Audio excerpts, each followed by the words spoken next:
Very good. Yes, we are excited to get started with our Executive Pathways series once again. And we have a very exciting guest joining us today. So I'm Wendy Himes with Vision Serve Alliance. Welcome, everybody. This is our Executive Pathways series of webinars, and we designed this in order to connect you with our illustrious corporate partners, and today's on topics that are appropriate for CEOs and executive leaders. So today's illustrious guest speaker today is Bill Jarvis, William Bill Jarvis, known, everybody calls him Bill, with Bank of America. I have some more people still joining. Welcome, everybody. So just a little bit, I'd like to say just a little bit about Bill. Some of you all had the chance to meet Bill in person at our recent conference down in Tampa. He was there, and he has given these presentations for our members several times throughout the years. He gave one on endowments, and he has also presented about the topic he's going to talk about today, the 2021 Bank of America Study of Philanthropy. A little bit about Bill. He has been with Bank of America for a long time now. He is in their leadership, he's an authority on investment policy and governance for endowed nonprofit organizations. So Bill brings 39 years of experience to this role. Definitely someone to listen to. Bill is the managing editor of the Bank of America Study of Philanthropy that he's going to present on today. And he is the author of numerous papers on investment policy and endowment governance. He is well known as a speaker and moderator at events convened by leading industry associations and by Bank of America, and also advises the bank's nonprofit clients. So we're really excited to hear news about what this study has to bring us in philanthropic trends. So I'll turn the floor over to Bill. Thank you. Well, thanks very much, Wendy, and thanks to all of you for joining us today.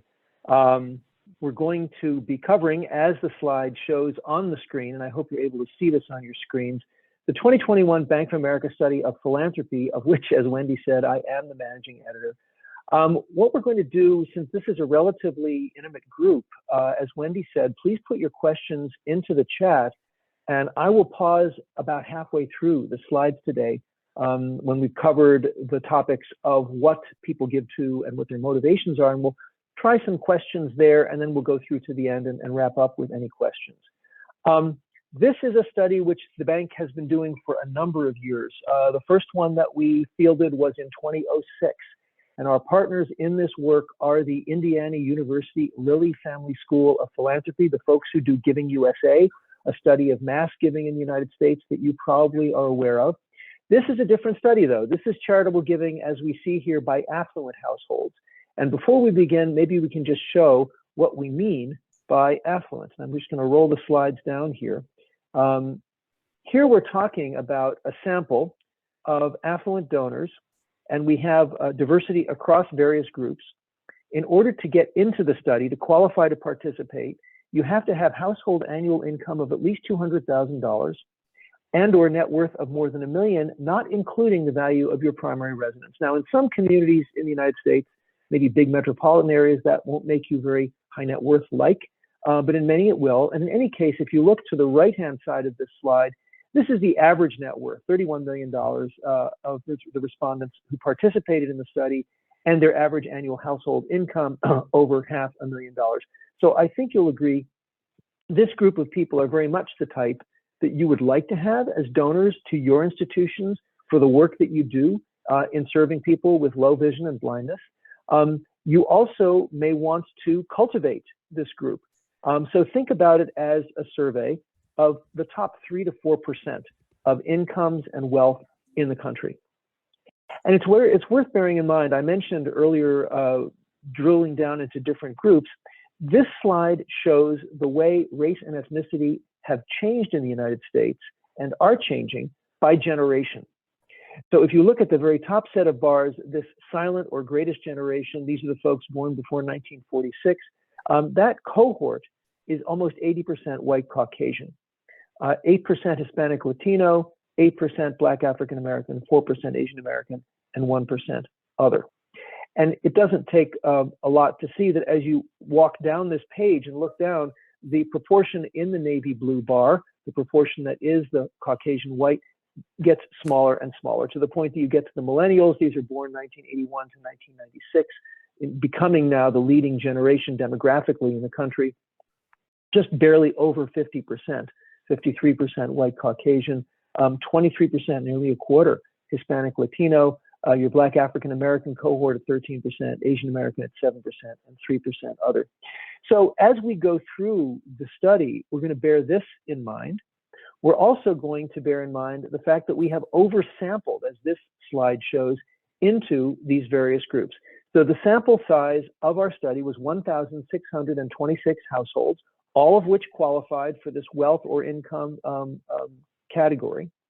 But we oversampled into households headed by wealthy women, households headed by members of the Millennials or Gen Z generation, households headed by LGBTQ plus individuals, by Asian Americans, Hispanics, Latinos, Blacks, African Americans.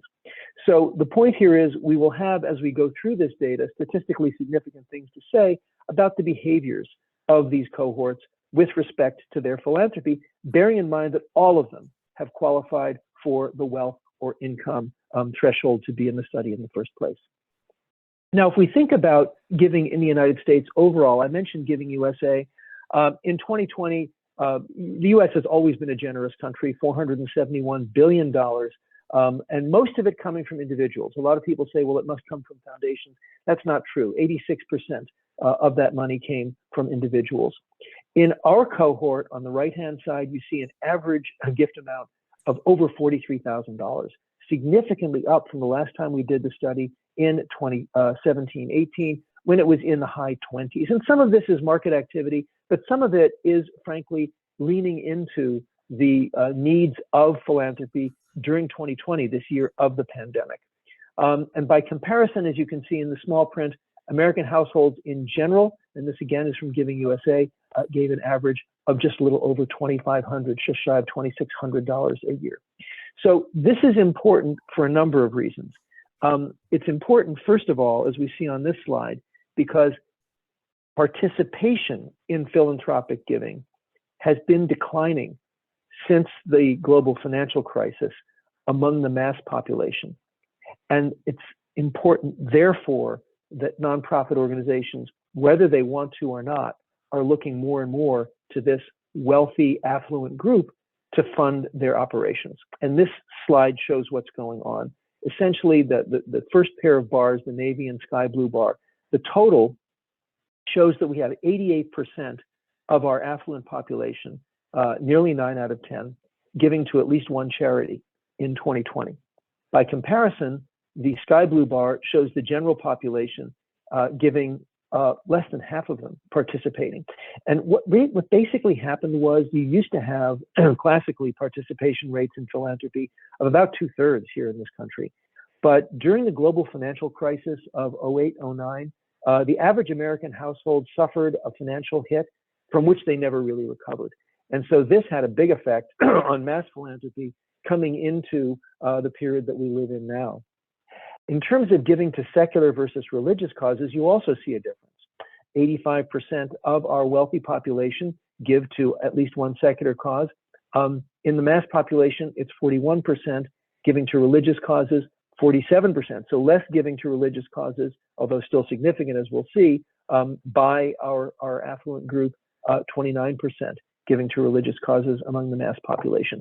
So the point here is you've got less mass philanthropy going on. You have a very consistent, this 88% total, it's very consistent with what we saw in 2017, 2018, when it was 90%. It's been about this level in all the surveys we've done.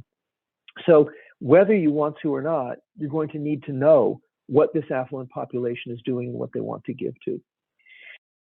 Not only do they give, as this slide shows, to one nonprofit, 11% say they do, they give to an average of 7 nonprofits. And so within this affluent population, you're likely to see some what I would call anchor giving. And that anchor giving is things that you would give to year after year, and then perhaps going a little to one side or the other, giving to more topical or current needs. But as you can see, this is not just one thing, 7 organizations on average. And now when we start to drill down into our group of different populations, we see, for example, that households headed by women are more likely to be philanthropic, 92% versus 86% households headed by men. And you see that as we go through these various groups, the racial and ethnic groups, the generational groups, and LGBTQ sexual orientation groups, you see giving rates, let's call it between 81 and 90%. My point here is not to say, oh, these people give more and these people give less, but to say, broadly speaking, through these populations, pretty much everybody, 4 out of 5 or 9 out of 10 households are giving to at least one charity. And if you look, for example, in the second set of blue bars going down, the older the millennials at 90%, the millennials at younger at 81, you might say, oh, those millennials and younger, what a bunch of slackers, they're not giving. But bear in mind, this is still 4 out of 5, and these are people who are barely 40 yet to be doing significant charitable work. So to me, that speaks very well of that generation, particularly given that they may be forming businesses, they may be raising families and so on, and have other distractions in their lives. Another important point here, and this was a change in this year's study, is that in the past, we have asked these survey populations, when you're thinking about giving, do you typically focus on giving to the same organization year after year after year? Or do you find an issue or issues that are important to you and then do research, discover organizations that are addressing those issues and give into those issues? Historically, the proportion giving to organizations was well above 50%. It was 56% in the last survey. Now you can see it's neck and neck, 45, 44%. And the difference here, this rise, this decline in organization-based philanthropy, this rise in issue-based philanthropy, is primarily due to the rise of the younger generation, who are very skeptical about traditional brands and traditional claims. And so if you are with an established organization, a vision-serving organization, you may want to think about how your brand plays out in this rising generation and be specific about the issues that you address through your operations, through your mission, so that these younger people who are looking for an issue will see that you carry that out in a competent way and you do it in a consistent way. In other words, my point here is that the brands need to be refreshed and need to be aligned with issues in order to be sure that you're going to be attracting these younger donors who are issue-oriented donors. Now, this is what you came for, the sort of what do people give to. This chart shows the incidence of giving, not the dollars. We'll show you the dollars on the next chart. And as you can see at the very top, 57%, nearly 60% of households gave to basic needs related charities, food, clothing, shelter. The next category most commonly given to was, as I said earlier, religious organizations, bearing in mind that religious organizations are themselves often vectors for the distribution of basic needs, food, clothing, shelter. We then see health and youth and family. We also see further down, as you get toward the bottom, higher education and K through 12 education. If you were to take those two together and add them and then eliminate the overlaps, you would find that education in the mid-30s was the third highest category to which individuals were giving in terms of participation. Now, your vision-serving charities cut across a number of these individual types of giving. In some cases, you do supply basic needs. In some cases, you are supplying healthcare or health-related issues. In some cases, you are educating youth, you are supporting families. And so it's hard for me to say, oh, here's the vision-serving slice of this. But I think you can be encouraged in terms of thinking that many of the things that you do, if you put them into this matrix, are actually things that are covered here in terms of fairly robust giving. I would also note that there's a new category that we put in this year, since it was about 2020, the year of tremendous upheaval in the wake of the various police killings and other events that occurred, we asked, are you giving to social or racial justice? And you can see it's right there, third from the bottom, not as much as basic needs or religion, but 22%, nearly a quarter of households said, yeah, we gave to at least one social or racial justice cause. And we'll be keeping that up in mind. And some of your organizations as well, I would propose, can be characterized, at least in part, as social or racial justice advancing organizations. Now here on this slide, we see the distribution of the dollars. So this is where the dollars have gone. And the sky blue bar is our most recent, our previous survey in 2017. The navy blue is the 2020. This stuff does bounce around a little bit, partly because of some large gifts that come in. But in terms of general priorities, you can see religion, basic needs, higher education. The top three are still the top three in K through 12, arts and culture. Here's social and racial justice just below arts and culture. And you look at it and you say, well, wait a minute, that's only 5%. But the fact that it's the same as arts and culture, I think is very interesting.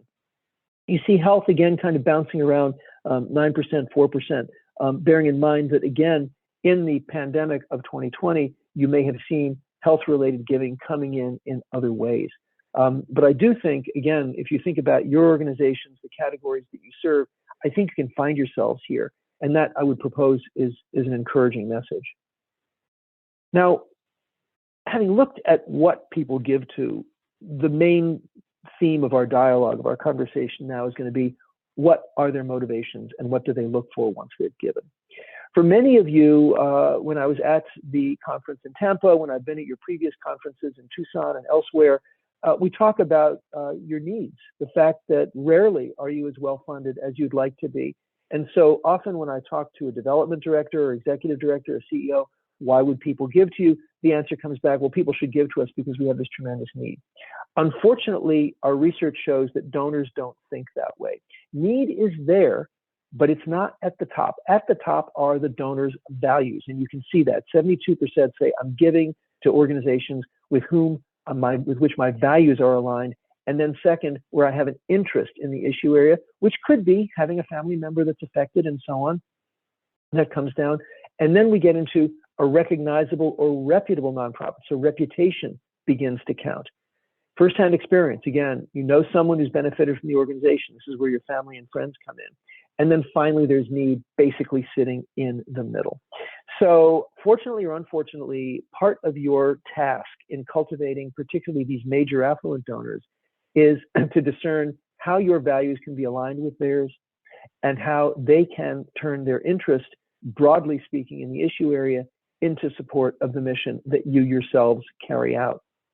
Now, when we think about the motivation type in more granular terms, and we're going to see a few of this type of chart, so let me just show you how it's constructed. The gray section of each bar on the left is if I never give based on a given type of motivation. The sky blue bar is I sometimes might be motivated to give there. And then finally, the navy blue bar is I'm always motivated to give. So we want to look at that navy blue quadrant, that part on the right-hand side. And here, the giving is because I believe in the mission of the organization. Again, it's values-oriented. When I believe my gift can make a difference, and this is important, again, we're coming back to this issues-oriented philanthropy. We're not just giving into a brand name and saying, oh, I'm doing it because I do it because I do it. I want to see what issues my gift addressed and be sure they can make a difference. Personal satisfaction, enjoyment, fulfillment. Being philanthropic gives people pleasure. And then giving back to the community. Right in the middle, tax benefit. We'll see about tax benefits later on, but you'll see only 14%, so I'm always thinking about the tax benefit. It is very, very minor in terms of people's considerations. And then spontaneously in response to a need, it's down there, but it's third from the bottom. So again, this tasks you with making sure that your mission is clearly communicated, making sure that you are clearly showing how gifts make a difference. It doesn't just go into the pot and we say, thank you, this is what we did with the money, this is what we're doing with the money. And of course, to be sure that those issues are communicated clearly, as we saw on the previous page. Now, we've talked a little bit about giving. We'll come back to that in a minute, but I do want to talk about two other types of philanthropy. One is volunteering. And in our previous study, back in 2017, the proportion of people in the study who said that they volunteered was in the mid-40s, which is kind of what you'd expect. In the pandemic year of 2020, with the lockdowns, you would have expected that the proportion volunteering would be something like 0%. But in fact, it wasn't. 30% said yes, despite pandemics, despite everything, we actually volunteered, and not just for one organization, but as you can see on the right, for 3 or more organizations. So people who are philanthropic are not only writing checks, but they're also volunteering. And we'll see who volunteers here. And on the next page, I'll show you why this is important. So here again is our little page. Women and men, not quite neck and neck, 33% households headed by women volunteering, 29% households headed by men, bearing in mind that our average was 30%. But when we start looking at the racial and ethnic categories, look at the Black, African American, and Hispanic Latino cohorts. 43% volunteered and 40% for the Hispanics. These are way off numbers relative to 30%. And this says to us, and should say to you, that there is, volunteering activity going on out there in these cohorts. And to the extent that you can identify affluent individuals in those cohorts, they are volunteers. They are actually doing things with organizations that they support. The older than millennials and younger, pretty much neck and neck again. But here again, the LGBTQ+, look down there, not 30%, but 36% volunteering. And we ask finally at the bottom whether the respondent participant in the survey was retired or not. Retired people only volunteer at a rate slightly higher than those who are non-retired, but because they're retired, they can give you more hours. And so it's important to know that that's part of this matrix as well.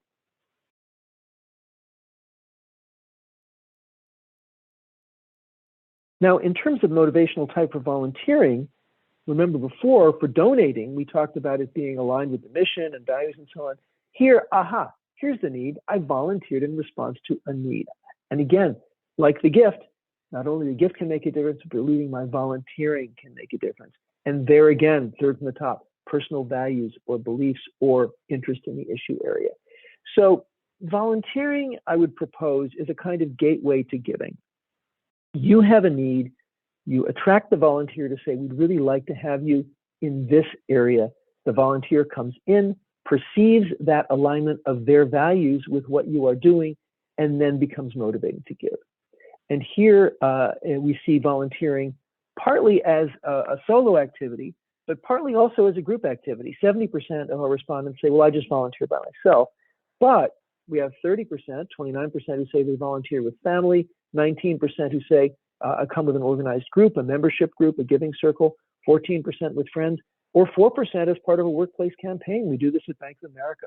So bear in mind that although your volunteers may be there by themselves, they may also be doing something with others, and this is a group experience for them. So why in the end is volunteering important? This page shows you. Non-volunteers give a little over $9,000 on average a year. Volunteers giving over $20,000, nearly $21,000, so more than double. So volunteering as a gateway to becoming more confident about the organization, volunteers as a gateway to becoming able to give more to an organization, seems to me to be a proposition that's something that you should consider. Now, there's one other area in addition to classical giving and volunteering that I did want to touch on here, and this is what we call impact investing. Now, an impact investment is an investment. It's not a gift. Things like green bonds, things like giving into various types of financial instruments that may be issued by community development financial institutions, CDFIs, where there is a return. That return may or may not be greater than that of a mission agnostic investment. If it is less, then the difference is should have chalked up as a gift. The question here was not only do you do it, we'll see that in a minute, but does this crowd out other giving? And you will see that for 59%, this navy blue bar, the navy blue part of the circle, impact investing was in addition to the existing charitable giving, or for 36% in place of some. Only for 5% was it in place of all charitable giving. So the point here is keep an eye out for this stuff. See what's going on.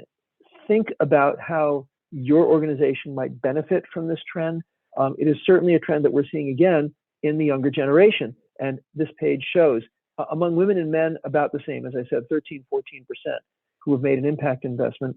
Millennials, 17%. And here come our affinity groups. LGBTQ, nearly a third, 29%. The Black African Americans even higher at 32%, Hispanics at 22%. And this page doesn't show it, but you might say, well, 13, 14%, that's not very high, Bill, on average. Last time in 2017, 2018, when we asked this, the percentage participating in impact investing was only 7%. And so what we've seen going from 7 to 13 or 14% is nearly a doubling in the space of a few years. And I'm not going to predict to say, oh, it'll be just like that going forward. But this is growing at a pretty good clip. And it's something, as I say, that bears keeping an eye on. Similarly, giving to affinity groups is important to know about, again, this issues-based investing. So if we take our affinity groups and ask, do you give to causes that are related to your group? The answer is, of course, naturally yes. If we look at women's and girls-related charities, only 17% of the overall affluent group give, but 22% of the households headed by women. The LGBTQ group, only 7% overall, 30% of LGBTQ affluent people give. Black African American, you can see nearly 2/3. Asian Americans, 18%, Hispanics, 23%. So again, to the extent that you have programs or parts of your mission that can be characterized as serving these populations, you may be able, through approaching members of this set of groups, to find that they want to give, are already giving, would like to give more into that part of the mission. Now, in terms of what people have done and giving, we asked then, how did you determine the impact of that giving on for your personal life and so on? And here they look to you. They look to the organization they donated, and they also look to their own perception and to volunteering. Again, sort of walking around. These are pretty smart people. They will also look, as we scale down here, to things that you'd expect: nonprofit reports, annual reports, the media, information from a staff or advisor, and so on. But right up there, 82%, they're going to look to you, to the organization to which they donated, and also to their own perception. So what's important here from your point of view is people are looking at you. You're going to need to communicate back how the gift that you gave was in fact important, was effective, had the needed or anticipated benefit. I think at this point, I'm going to stop. We have another part of the study to go to, but I'd like to pause here and ask Wendy if we have questions coming up on this material that we've covered up until now. I do not see any questions that have been typed in the chat, but certainly if a participant would like to unmute themselves and ask a question, we can pause for that. Sure.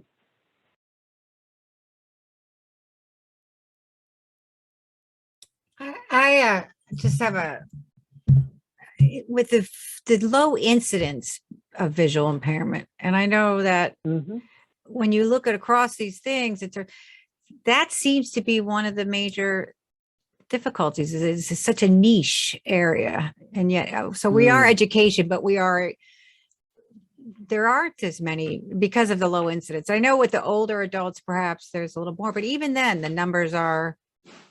And we serve very little kids thankfully they're low incidence, but connecting that to the people's understanding of what the need is seems to be the bigger challenge in this field. Do you have any insights on that? Sure, and thanks for that. You're right, it is low incidence, but it's high impact, isn't it? And so from that point of view, having low vision or blindness is a different way that you're going to have to live your life, a different way you're going to have to educate yourself, a different way you're going to have to find work, a different way you may live a personal life, find a spouse, raise a family. And so coming at it from that point of view, one could argue that no matter how small, the impact is huge. And I think for many of you with whom I've spoken, particularly the economic potential, the ability to not only find productive, remunerative work for people who have these conditions, but also to make available to employers this potentially underused group of the workforce is something that, although as you say is numerically small, if you said, well, here's X% of the population, wouldn't you like to make them full participants, to make them fully productive also the process of enabling them to live more full lives? The answer would be sure. So that is, to me, the way I would approach this conversation. And once you start, if you start thinking about this in terms of those, again, I hate to use the word values again, or value-laden outcomes, that to me seems to be a way to break through this sort of little numerical barrier that you've raised for us, and to take it to a human level where you could say, well, frankly, no matter how small this is, there's a benefit for all of us, and the impact, not only in human terms, but economically, could be material and in some cases substantial. Does that kind of help with the point that you were raising? Yes, of course it does. And of course I was writing furiously as you were speaking, because you have a great way of explaining things. And I just mean in terms of ultimately the connections that, Right. Yes, those are all wonderful ways to try to make the appeal. And certainly, yes, those all things are true. But, you know, in the wealth of need, it just seems, seems like an unknowable, but I agree with you that we just have to keep making it to the level that you're talking about. So I do appreciate that insight. I hear what you're saying. Does anyone else have anything they'd like to bring up, or should we move along? We'll have time at the end for other questions. Karen Forston says her microphone is acting up, but I'll encourage her to type her question in the chat and we can share it later. Okay, very good. So let's move on here. I'm going to have a little geeky moment with you and talk about this little thought experiment that we asked our respondents to do. We asked them to rate themselves in terms of their level of knowledge about charitable giving.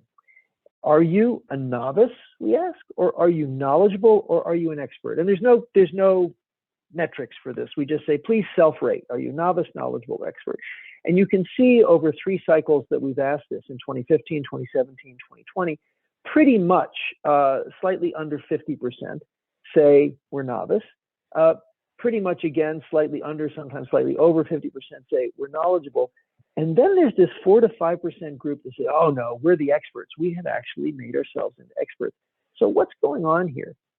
Well, here, if we look at our affinity groups, and I apologize for the busyness of here, again, using the way we've thought about these diagrams in the past, the gray part of the bar says those are the people that said I'm a novice.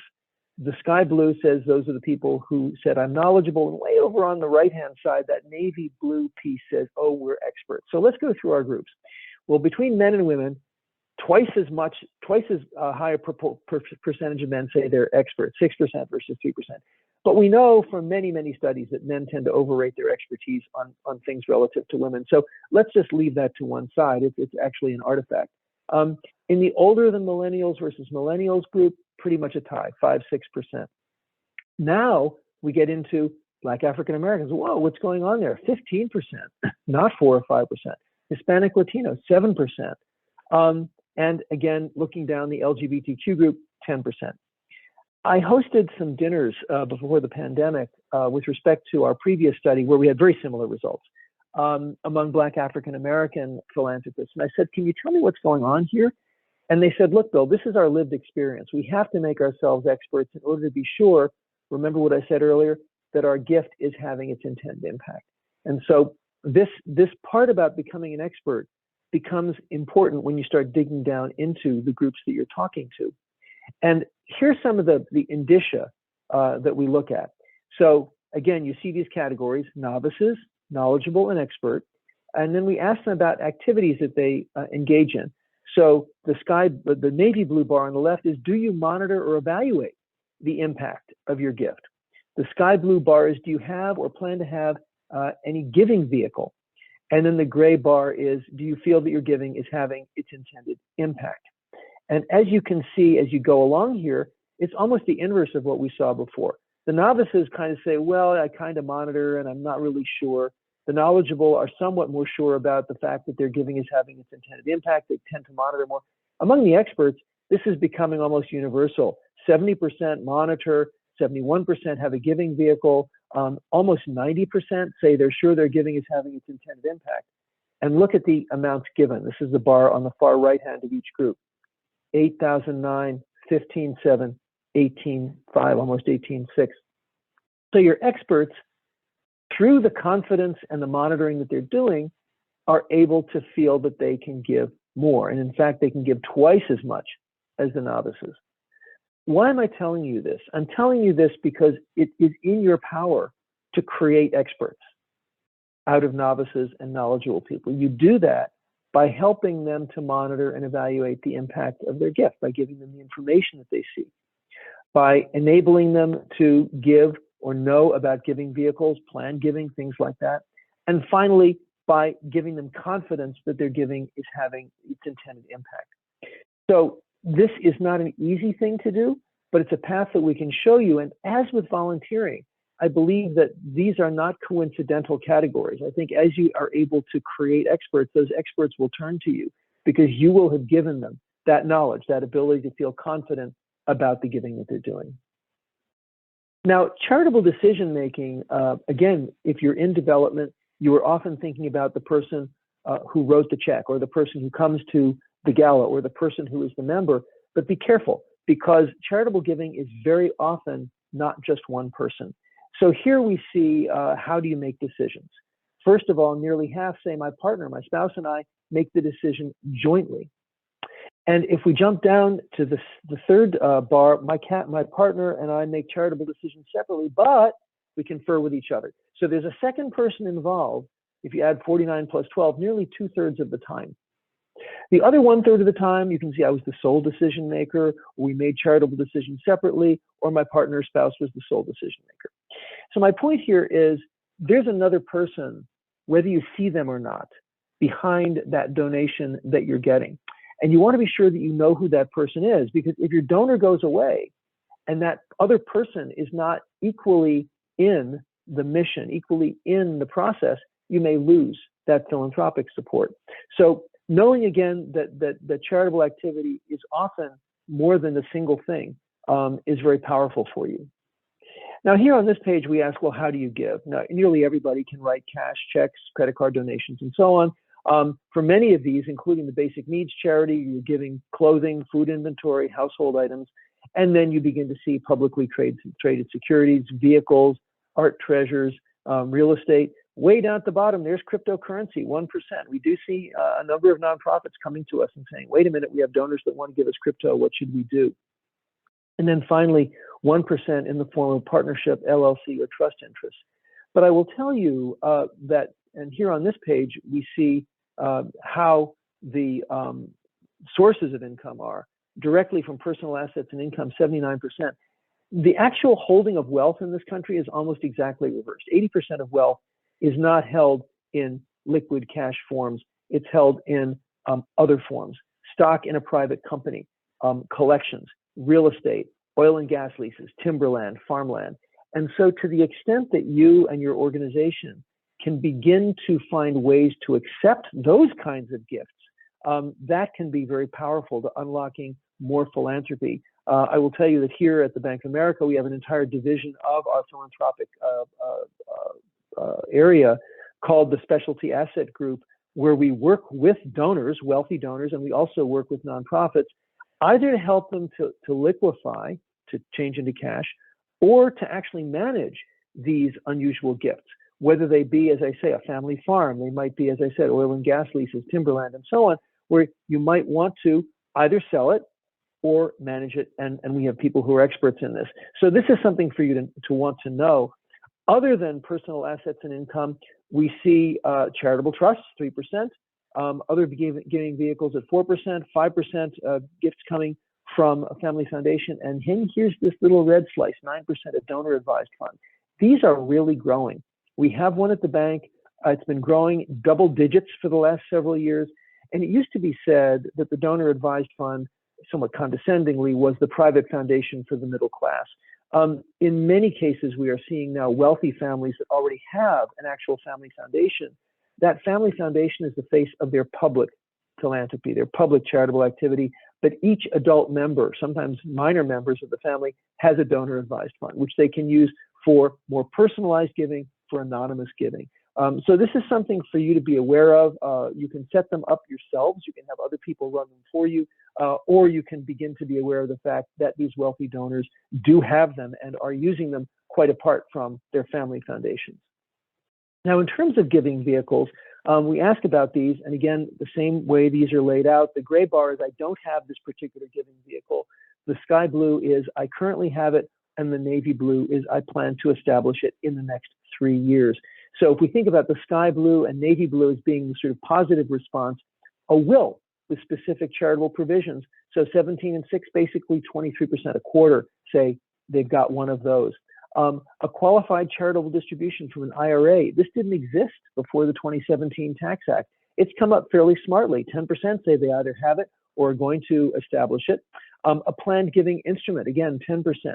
A donor advised fund, as I was saying earlier, 9%, there it is. Private foundations, 5% have them, 2% say they're going to establish them. An endowment fund with an organization, don't overlook endowments, 7%. And then giving circles at the bottom, 4% have them, 2% say they're going to establish them. These should be cultivated. These are often groups stereotypically of women, but not necessarily, who will get together and pool their funds and choose who to give to. So for example, you might have a set of families, maybe not even wealthy families, who are afflicted, they have children or family members who are afflicted with low vision or blindness. They decide to pool their funds and give into a series of vision-serving charities. So something to be aware of and something that exists.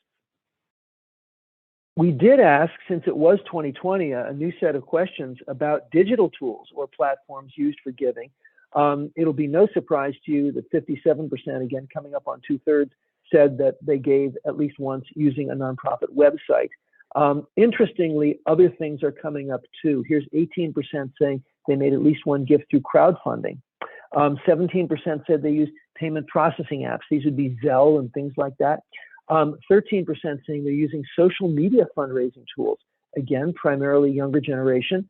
And then donor advised fund recommendations online. And here's 4% text to give. Again, who knew? Being aware of this stuff. I know it's tedious for many of you. You've been used to getting the check in the mail or cultivating donors in different ways. Particularly, again, among next gen, you're going to see more of this relatively impulsive giving, the crowdfunding, the social media fundraising tools, and it's probably something you need to be aware of and hopefully to find a way to get into yourselves. Now, I'm going to wrap up with a couple of things. We've talked briefly about tax. Very often critics of philanthropic activities will say, well, this is all just a bunch of rich people getting tax deductions. So we ask every time in the survey, what would happen to your household giving if the income tax deduction for donations were eliminated? And as you can see, nearly 3/4, 72% say, oh, we wouldn't change it all. It would stay the same. In fact, some people say it would increase. The same thing goes for estate tax.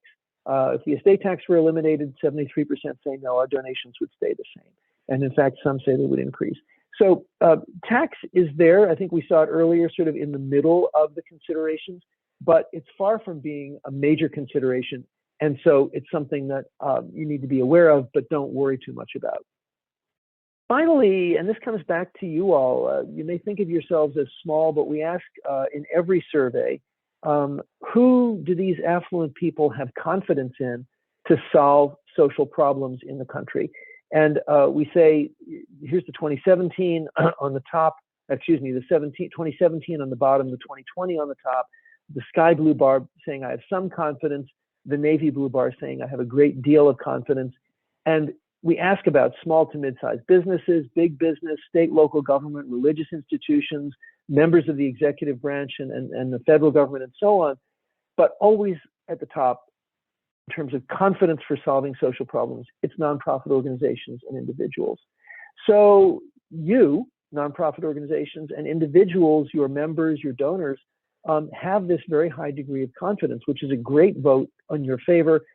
It also means, though, that you need to continue to earn that. And that goes through aspects of your operations and how you communicate.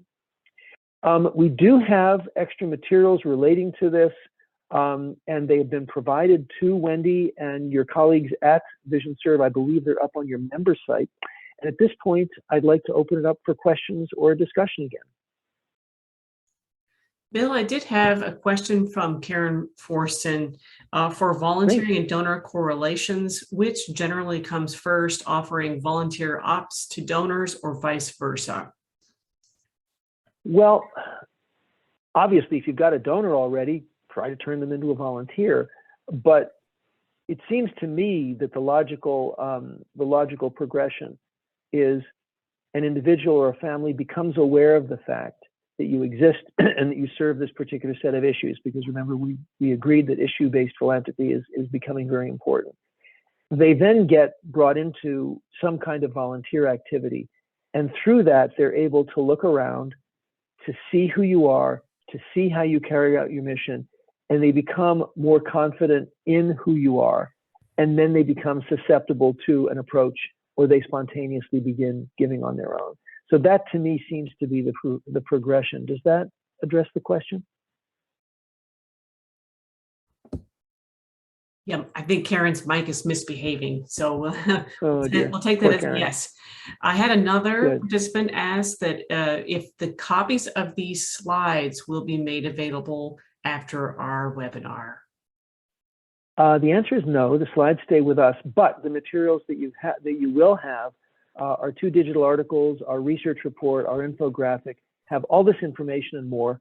And if you're very, very, very geeky, our partners at Indiana University have an over 100-page research report, which they host on their site.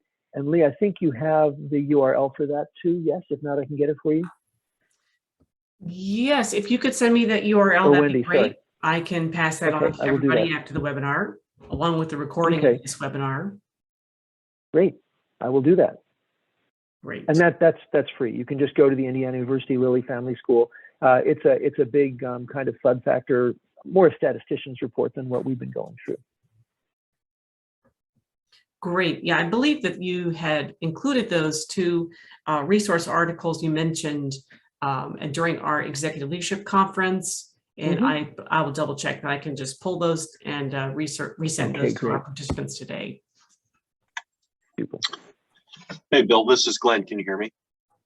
I can, Glenn. Hi, how are you? I'm very good. Hey, you were talking about tax implications, and I was really curious because I don't know when the tax rules actually changed, maybe 17 or 18, and curious if you've seen that change. One of your slides had simply just a state tax, and I was more curious about the tax deduction. We've seen it, and it's, we get groups that kind of package it or bundle them, and they put their 2 years together, but we have definitely seen a drop off in that. And I'm just curious what your group has been able to analyze.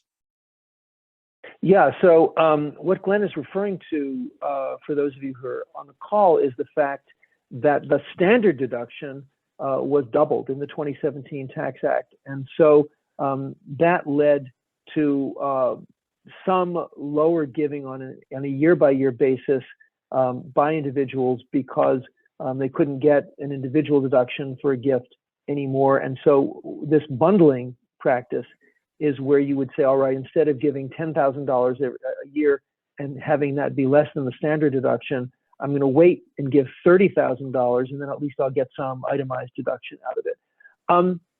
It's certainly something that we've seen. This is not a study about tax-related giving, and so we don't ask about bundling as such, but we have seen the bundling activity occur in other parts of our practice at Bank of America with wealthy families.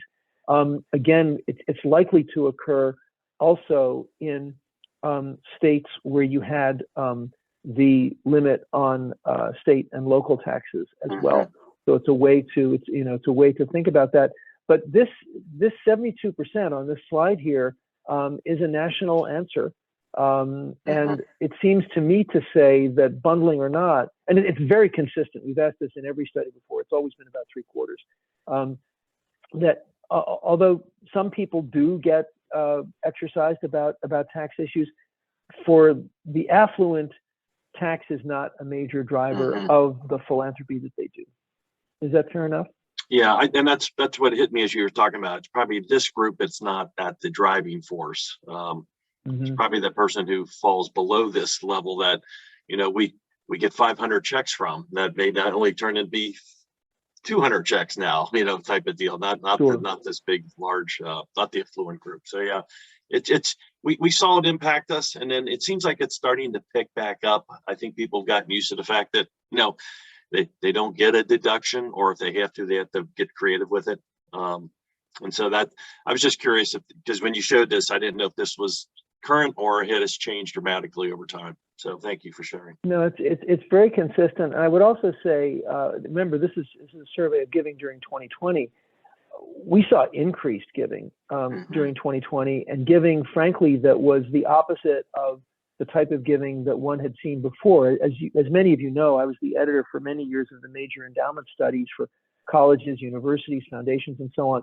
And in those worlds, about 80% of the gifts are donor restricted endowment gifts. And in 2020, that proportion was flipped.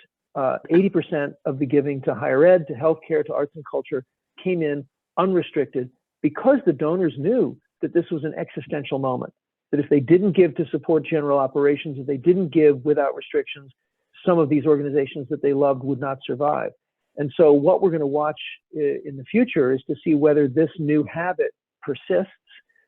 Certainly with major philanthropists such as Mackenzie Scott, she has given with many, many fewer strings than a typical foundation grant would have been attached to before. She's saying, here, I've done my research. She has her consultants that do the research. You go do your mission, and I'll come back and check in a few years, but basically I'm not going to sit on you for this. So we'll see whether we're coming into a world in which there's more trust, less desire to be too specific, too restrictive, or whether that was just a moment in 2020. Interesting. Thank you.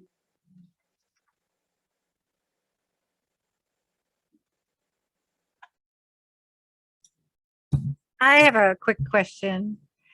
Do you ask how the donors find out or learned about the organizations that they give to?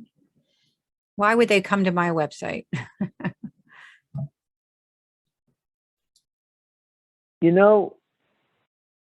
don't ask how they learned. We do ask how they evaluate. Sometimes, if we think about it, it's kind of buried in some of this earlier stuff. Let's go back. That's volunteer. Here's volunteering. Okay, so in volunteering, down toward the bottom, being asked by others. Okay, believing you can make a difference, you must know, right? You had values, you beliefs, you went and sought out an organization. And the same thing goes for giving here. The motivation type, there's tax benefits, smack in the middle, 14%. But again, in order to give back, right? So you're looking for something to do. You want to support social justice aims, and you could say that what you do is involved with social justice, as I said, spontaneously in response to a need. And then at the bottom, when you're asked, only 6% said, oh, I always give because I'm asked. 82% say sometimes. So it's almost as if that desire to respond is there on the part of these philanthropic individuals, but they do need to have some help, maybe in finding you. And so that puts the job back on your shoulders a little bit. But I do think there's potentially, as you can see from this set of responses, a group of people who, if not exactly waiting, are not negative to that kind of outreach. Does that help? Absolutely. Yeah, absolutely.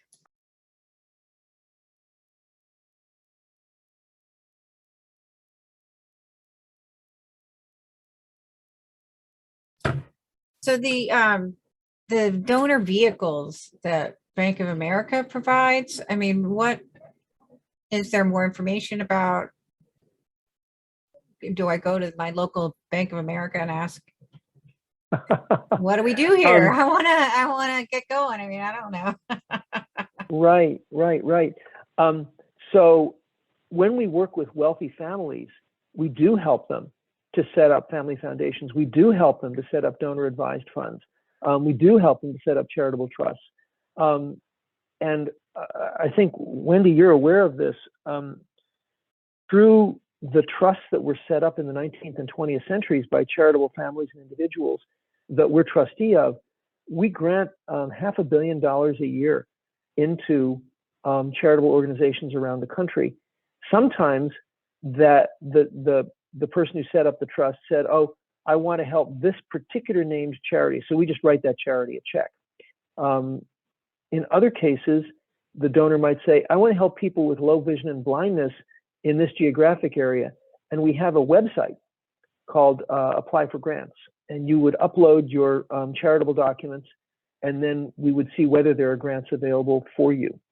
All of this, what I would suggest, Wendy, is if my colleague Steve Lonzo could probably help to identify the people in the firm who would be better able to put more specificity on what I've just said. But I hope that's a good enough start. And in terms of your own work, helping you to establish, for example, donor advised funds or things like that, I think that's also a conversation that you could have with my colleagues. There are lots of places that will do so-called white label donor advised funds for you. I don't know what we do. I think our donor advised fund may be specific to our own work, but we can get more information about that.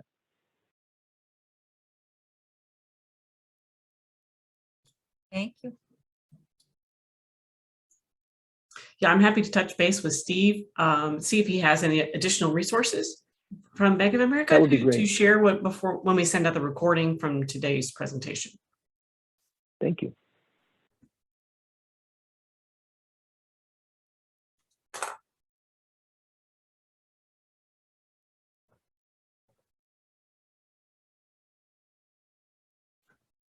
Well, Bill, I think that just about wraps it up. I want to thank you so much for all of this specialized knowledge that is invaluable, priceless, as they like to say. And so, thank you for being with us today to share this. And do you want to share your contact at all in case people want to get in touch with you? Certainly, this is what I do. I'm an educator. I'll say it now, and then Wendy, you can probably provide it in the follow-up. It's William _ Jarvis, that's Jarvis, V as in victory, at bofa.com, bofa.com. So William _ Jarvis at bofa.com. And I just popped that so in happy the chat to be for with everybody. you. Great. Thank you. Thank you again, everybody. So thanks for joining us. We will send the recording and the resources Bill mentioned after today's webinar, probably tomorrow. But we really appreciate all of your time. Thanks so much.